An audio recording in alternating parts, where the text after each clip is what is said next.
हमारी संस्कृति, हमारे संस्कार सदा रहे हमारे साथ। भारत की पुरातन गाथाएं और महान संतों की वाणी। सब्सक्राइब करें तिलक कथाएं। मैं सिर्फ इतना चाहती हूँ कि जानकी की शादी 1 हफ्ते में हो जाए, और अगर 2-3 दिनों में होती है तो सोने पे सुहागा। लेकिन अंबिका मौसी, इतने जल्दी? मालू, तुम जितनी जल्दी मुकुंद और जानकी की शादी करवाती हो, उतनी ही जल्दी मैं तुम्हें 10,000 रुपये और ज्यादा दूंगी।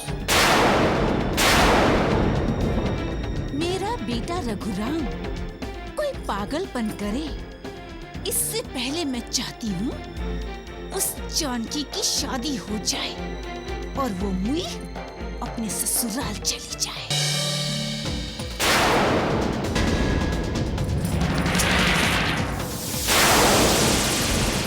मालो दीदी। जी? कुछ नहीं माँ, वो मालू दीदी हमारे घर क्यों आई थी? मैंने इसीलिए मालू दीदी को रोका था भैया। मैं यही पूछना चाहता था उनसे कि वो हमारे घर क्यों आई थी। किस मालू की बात कर रहे हो तुम? उसी मालू की माँ जो जानकी का रिश्ता लेकर आई थी, वही जो हमारे गांव में रहती है। नहीं तो वो भला हमारे घर क्यों आएगी? वो शायद यहाँ से गुजरी होगी तो तुम्हें लगा कि वो हमारे घर आई है।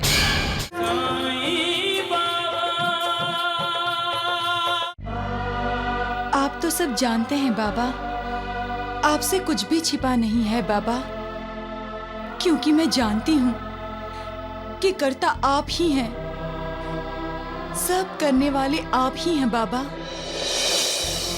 आपने मेरे बारे में जो भी फैसला लिया है वो उचित ही होगा, लेकिन मैं दुविधा में फंस गई हूँ बाबा। इसलिए फंस गई हूँ क्योंकि मेरा दिल इस फैसले को मान नहीं रहा है। मुझे माफ कर दीजिए बाबा, मुझे माफ कर दीजिए।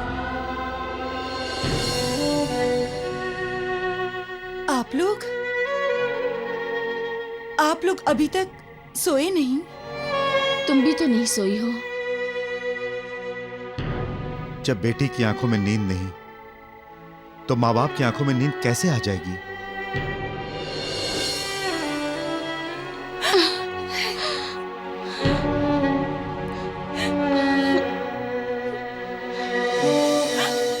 अगर तुम नहीं चाहती हो तो ये शादी नहीं होगी।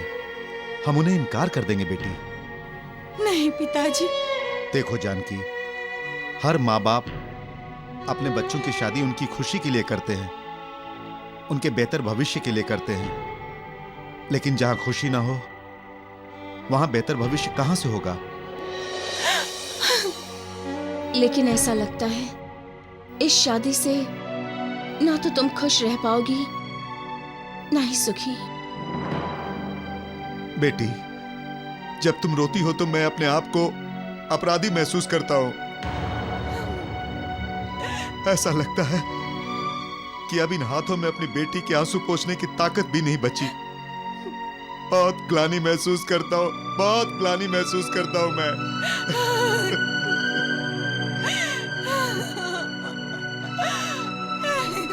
मैं सिर्फ इतना चाहती हूँ कि जानकी की शादी 1 हफ्ते में हो जाए,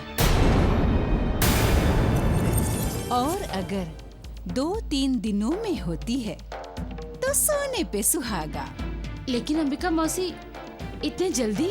मालू, तुम जितनी जल्दी मुकुंद और जानकी की शादी करवाती हो, उतनी ही जल्दी मैं तुम्हें 10,000 रुपये और ज्यादा दूंगी। मेरा बेटा रघुराम कोई पागलपन करे, इससे पहले मैं चाहती हूँ उस जानकी की शादी हो जाए और वो मुई अपने ससुराल चली जाए।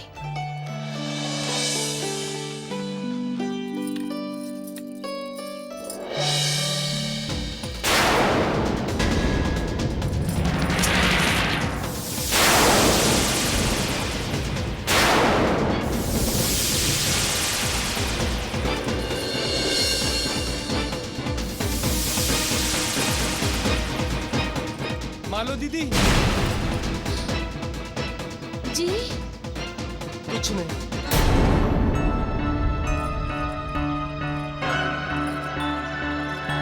क्यों रोका तुमने मालू दीदी को? क्या पूछना चाहते थे? जानकी के बारे में? जानकी की शादी तय हो गई है, ऐसा तुम्ही ने कहा था ना? फिर उसके बारे में क्यों सोचते हो? मेरी मानो, किसी अच्छी लड़की से शादी कर लो, अपने आप जानकी को भूल जाओगे। ये लीजिए, हाथ मुंह धो लीजिए।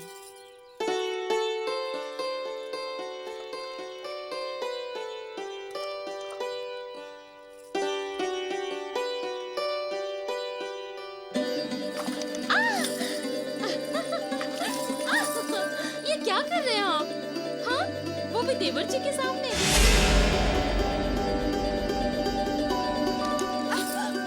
ये क्या कर रहे हैं आप? बस कीजिए ना।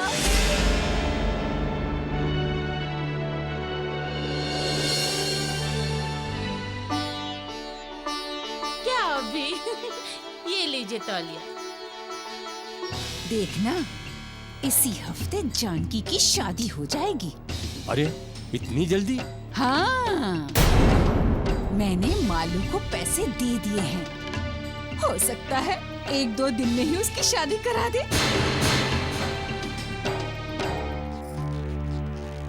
आओ सदाशिव, रघुराम कहाँ है? मैं आस्तगांव नहीं गया पिताजी। बेटा रघुराम, नाराज हो? रघु, मुझसे बात नहीं करोगे? माँ, वो मालू दीदी हमारे घर क्यों आई थी? मैंने इसीलिए मालू दीदी को रोका था भैया। मैं यही पूछना चाहता था उनसे कि वो हमारे घर क्यों आई थी। किस मालू की बात कर रहे हो तुम? उसी मालू की माँ जो जानकी का रिश्ता लेकर आई थी, वही जो हमारे गांव में रहती है। नहीं तो वो भला हमारे घर क्यों आएगी? वो शायद यहाँ से गुजरी होगी, तो तुम्हें लगा कि वो हमारे घर आई है।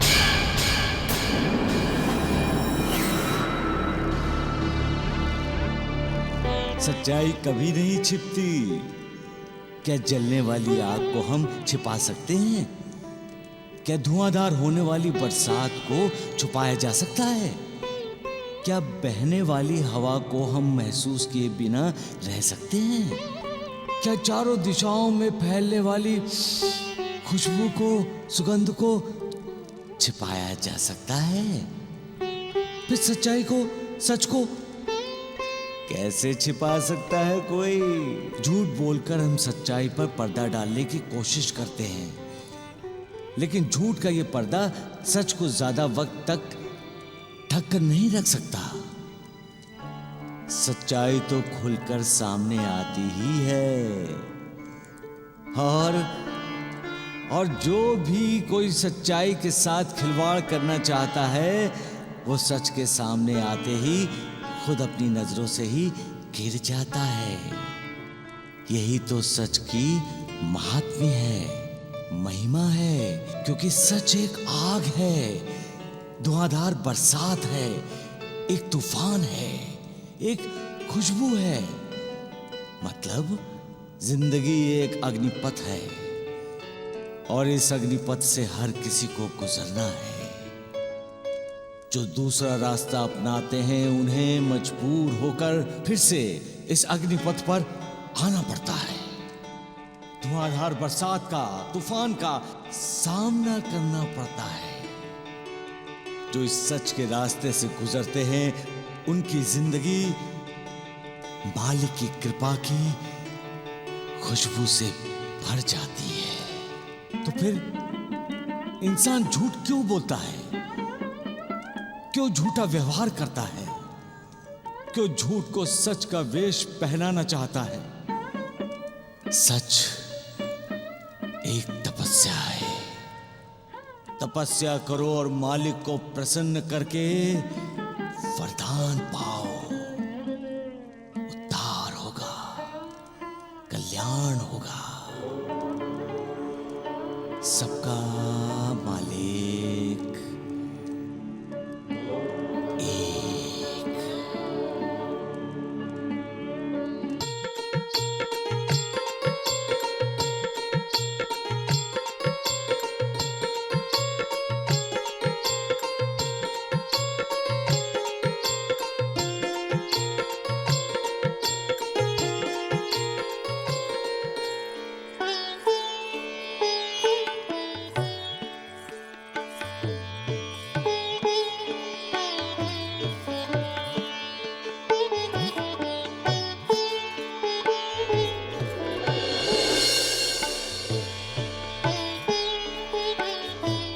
अष्टपुत्र सौभाग्यवती भव। अष्टपुत्र सौभाग्यवती भव। जानकी के मन में सवाल है। सवाल? हाँ, कैसा सवाल? कि शादी 2 दिन के बाद क्यों हो रही है, आज ही क्यों नहीं?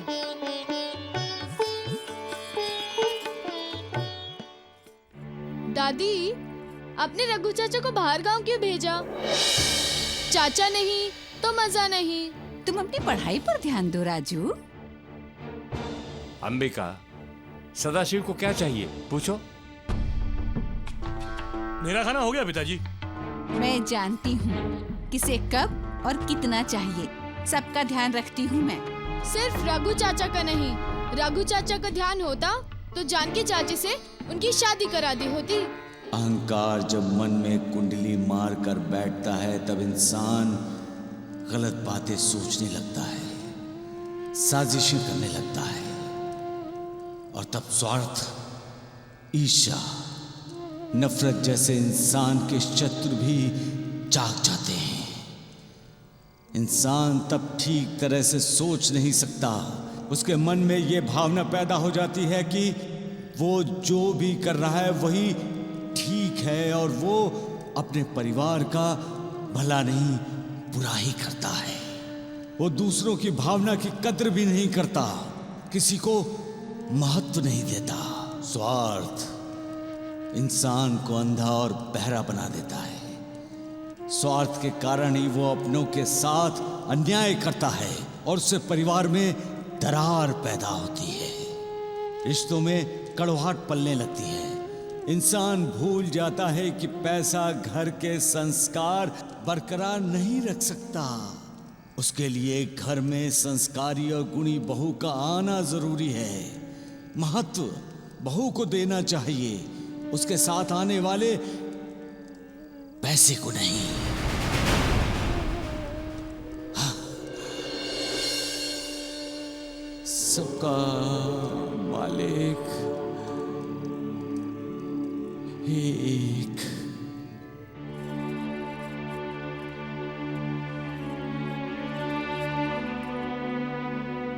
बेचैन लग रहे हैं, क्यों? मुझे नहीं बताएंगे? माँ का बर्ताव मुझे कुछ अजीब सा लग रहा है कल्याणी। रघुराम को इतनी दूर शिवापुर भेजने की कोई जरूरत नहीं थी, फिर भी माँ ने उसे जोर देकर भेज दिया। जरूर कोई खिचड़ी पका रही है माँ।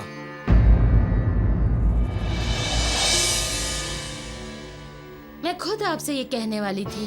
क्या? किसी से कहिएगा नहीं। क्या? जानकी की शादी माँ जी करवा रही हैं। क्या? हाँ, परसों शादी है और शादी का पूरा खर्च माँ जी दे रही है। मालू को अब तक 70,000 रुपए दे चुकी है। लेकिन माँ ऐसा क्यों करेगी? माँ जी सोचती है कि एक बार जानकी की शादी हो जाए, फिर रघुराम जी चुपचाप उनकी पसंद की लड़की से शादी कर लेंगे।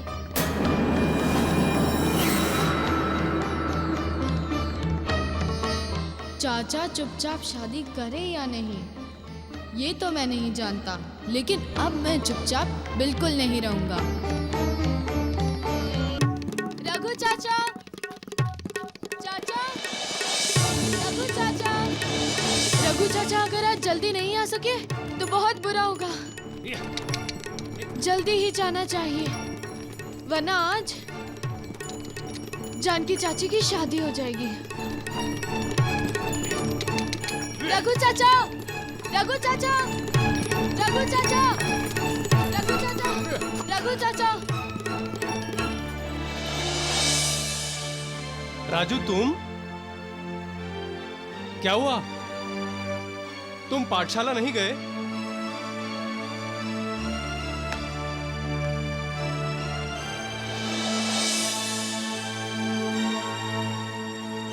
राजू, क्या बात है? तुम इतना हाफ क्यों रहे हो? आपसे ही मिलने के लिए भाग कर आ रहा हूँ चाचा। अच्छा हुआ कि आप रास्ते में ही मिल गए। ऐसी क्या बात हो गई? माँ, पिताजी, भैया, भाभी सब ठीक तो है ना? हाँ, वो सब ठीक है। तो फिर? चाचा, आज जानकी चाची की शादी है। और आप जानते हैं कि जानकी चाची की शादी कौन करवा रही है? नहीं। दादी। दादी करवा रही है जानकी चाची की शादी। ये क्या कह रहे हो तुम? हाँ रघु चाचा, दादी ने मालू दीदी को 70,000 रुपए दिए हैं।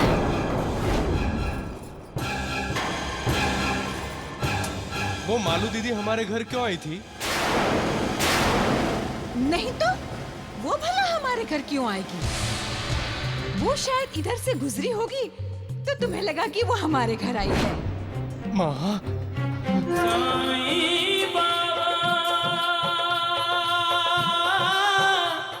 अगर मुझे 1000 गुंठा जमीन नहीं मिलेगी तो ये शादी नहीं होगी। लड़के की माताजी को बुलाइए।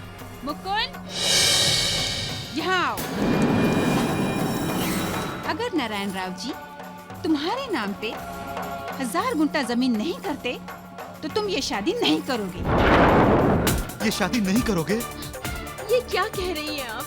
1000 गुंठा जमीन मांग रही हूँ, अपने लिए नहीं, आपकी बेटी के लिए। मेरी इतनी हैसियत नहीं है। मैं जो कुछ भी कर सकता था मैंने कर दिया। अब तो 1 गुंठा जमीन देना भी मेरे बस से बाहर है। आप हमारा अपमान कर रहे हैं नारायण राव। देखिए, मैं गरीब आदमी हूँ लेकिन इज्जतदार हूँ। हमें आपकी इज्जत नहीं चाहिए, 1000 गुंठा जमीन चाहिए। पर मुकुंद की माँ, आप शादी के वक्त इस तरह की मांग नहीं रख सकती। अच्छा, तो इस शादी को तो रोक सकती हूँ। आप आशीर्वाद दे तो मैं जानकी से शादी करना चाहता हूँ।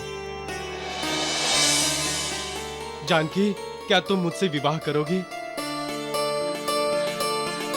अभी इसी मंडप में।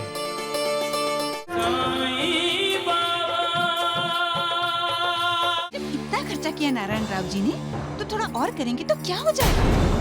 नहीं नहीं मुकुंद की माँ, मैं पहले ही बहुत कुछ दे चुकी हूँ। तुम क्यों दोगी? देने वाले तो नारायण राव हैं। मैं उनसे बात करती हूँ। अरे मुकुंद की माँ, आप यहाँ क्या कर रही हैं? शादी का मुहूर्त है, वहाँ होम के पास चलिए। अच्छा हुआ आप मिल गई। मुझे शादी से पहले 1000 गुंठा जमीन चाहिए। 1000 गुंठे जमीन या फिर उतने ही पैसे। मालू सुना? ये क्या कह रही है? वही जो आपने सुना। अगर मुझे 1000 गुंठा जमीन नहीं मिलेगी तो ये शादी नहीं होगी। लड़के की माताजी को बुलाइए। मुकुंद, यहाँ आओ।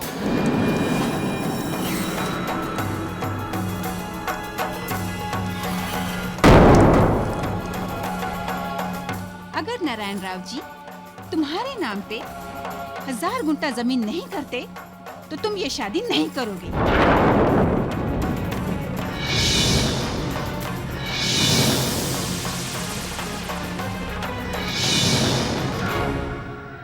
ये शादी नहीं करोगे? ये क्या कह रही हैं आप? 1000 गुंठा जमीन मांग रही हूँ, अपने लिए नहीं, आपकी बेटी के लिए। 1000 गुंठा जमीन। इंसान को कितनी जमीन चाहिए? सिर्फ 2 गज। तो फिर वो ज्यादा जमीन क्यों चाहता है? शादी को बाजार मत बनाओ। दहेज की मांग करके शादी जैसे पवित्र रस्मों रिवाज का मजाक ना उड़ाओ। समधन जी, मेरी इतनी हैसियत नहीं है। मैं जो कुछ भी कर सकता था मैंने कर दिया। अब तो 1 गुंठा जमीन देना भी मेरे बस से बाहर है। आप हमारा अपमान कर रहे हैं नारायण राव। वाह वाह वाह वाह, चोरी और उस पर सीना जोरी। खुद दूसरों का अपमान करते हो और कहते हैं उनका अपमान मत करो, उनका अपमान मत करो। देखिए, मैं गरीब आदमी हूं, लेकिन इज्जतदार हूं। हमें आपकी इज्जत नहीं चाहिए।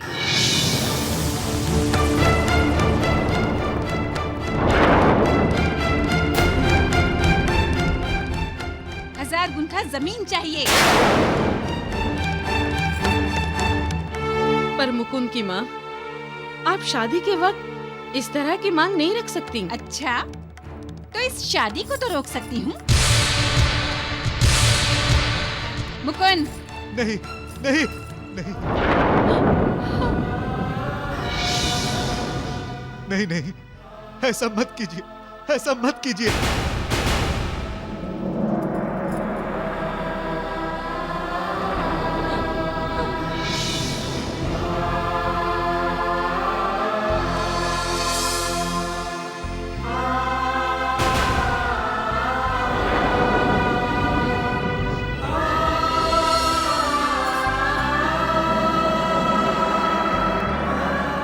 मेरी बेटी का जीवन बर्बाद मत कीजिए, ये शादी होने दीजिए। मैं आपसे वादा करता हूं, मैं जिंदगी भर आपकी गुलामी करूंगा।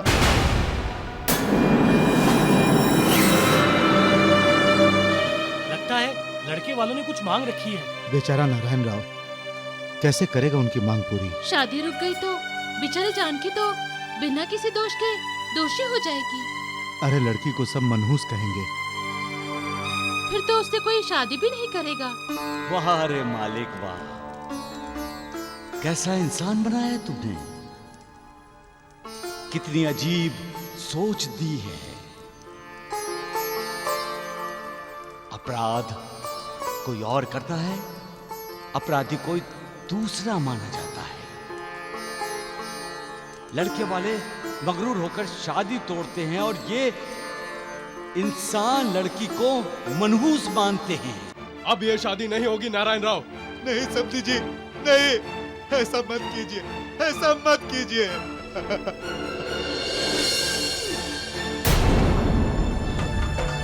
मुकुंद चलो, हमारी बारात वापस जाएगी।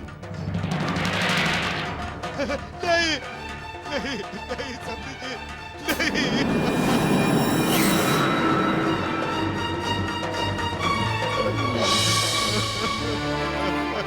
नहीं समझी जी,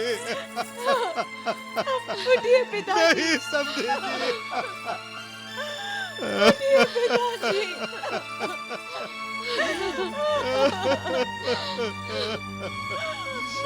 बेटी, मेरी वजह से तुम पर लांछन लगी है, मैं अब जीना नहीं चाहता। ये आप क्या कह रहे हैं पिताजी? ऐसा मत कहिए, ऐसा मत कहिए पिताजी।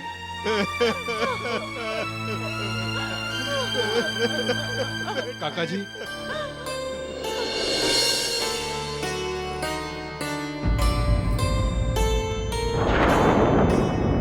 आप आशीर्वाद दे तो मैं जानकी से शादी करना चाहता हूं। जानकी, क्या तुम मुझसे विवाह करोगी? अभी इसी मंडप में।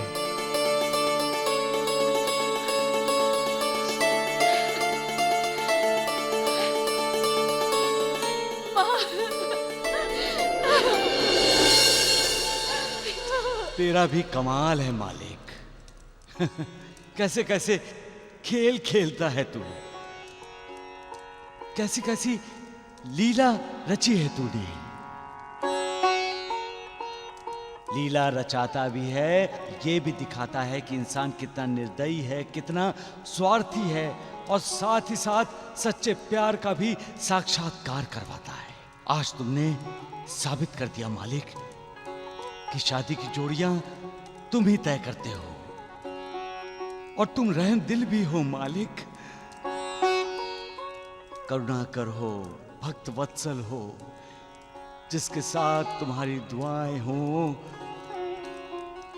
उसका कभी बुरा हो ही नहीं सकता मालिक। सबका मालिक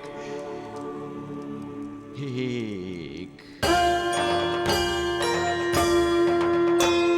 साई कथा अनंत है, साई नाम अनमोल, जन्म सफल हो जाएगा, साई साई बोल। साई राम साई श्याम, दुख भंजन तेरु नाम। साई राम साई श्याम, शुभ मंगल सावधान।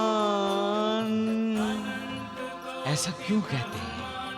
ऐसा इसलिए कहते हैं कि तुम्हारा शुभ हो, मंगलमय हो, कल्याण हो। श्री साईनाथ महाराज की जय।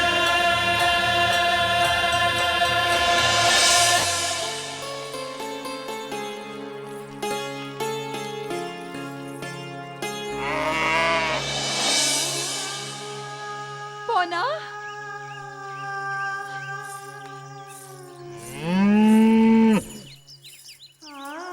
पोना,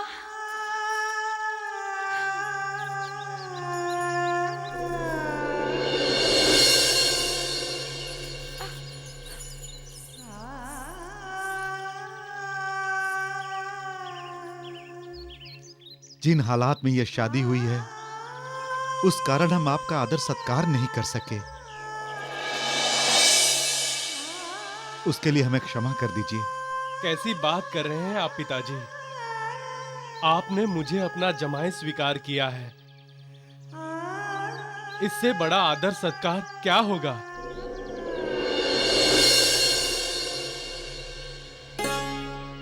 हम गरीबों का यही सब कुछ है जो अब आपके हवाले है।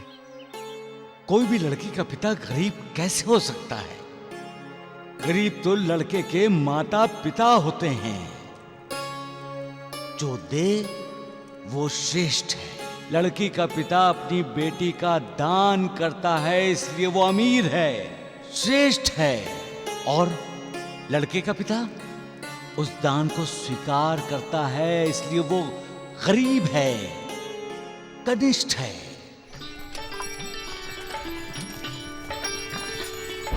आइए चाची। चाची, चाचा की पत्नी चाची। ए गोदिया, महादया, तुम्हारी मालकिन गाड़ी में बैठे रो रही है। तुम दोनों मेरे दोस्त हो ना?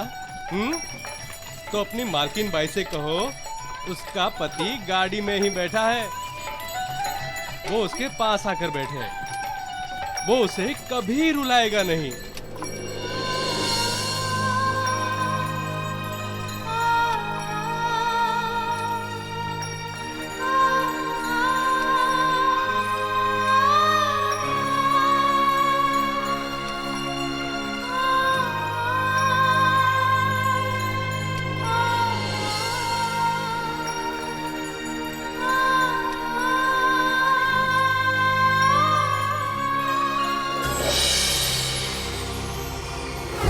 क्या मैं आपका दुश्मन हूँ? क्या मैं आपका सगा बेटा नहीं? क्या मैं आपका सौतेला बेटा हूँ? क्या आप लोग मेरे अपने माँ बाप नहीं? अगर जानकी की शादी नहीं हुई होगी तो मैं उससे शादी करूंगा, इस घर की बहू बनाकर लाऊंगा उसे। और अगर शादी हो गई होगी तो वापस लौटकर कभी नहीं आऊंगा। अंबिका, अभी तक रघु नहीं आया? माँ, हाँ? शाम को घर में जब दीप जलाते हैं तो लक्ष्मी आती है ना घर में? क्यों दादी माँ? राजू, लगता है लक्ष्मी आ गई।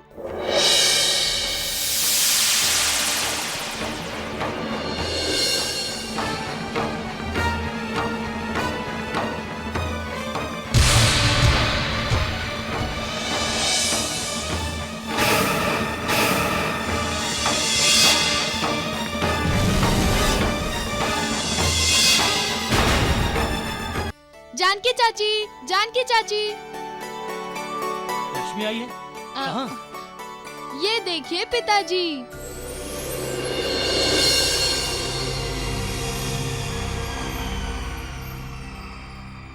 रघु, मैं शादी करके आया हूँ भैया।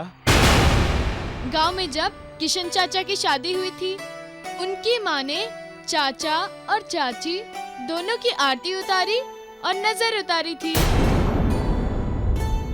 अब आप और दादी जानकी चाची की आरती और नजर उतारो।